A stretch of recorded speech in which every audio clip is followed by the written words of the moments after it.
Hi, I'm Michael Cohn from Advanced Tubular Technologies. In this video, I'm going to show you how to use what's called the diameter slice command in order to measure a zero-length straight. Now, you might have a zero-length straight with a bend on a bend in a part, or you might have something like this where your trim is right at the tangent point of a bend. And so there's no length there to measure to create a cylinder. So how do you create a cylinder? Well, what you do is you use diameter slice. Diameter slice lets you create a circle at that point with a vector, and that vector becomes the center line.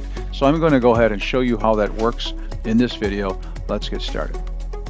Now, I started by measuring the end straight, and then I go into Uniscan mode tab and click on this button, Uniscan diameter slice. Then I turn the laser off. Next, I'm going to take 3 points along the profile of the diameter at the slice, and then I'm going to press the accept button by swiveling the button sideways.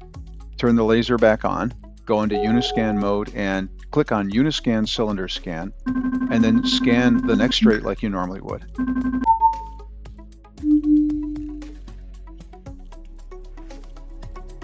And that's how you use the diameter slice command. If you have any questions about what you've seen in this video, please feel free to email me or my team at support@advancedtubular.com.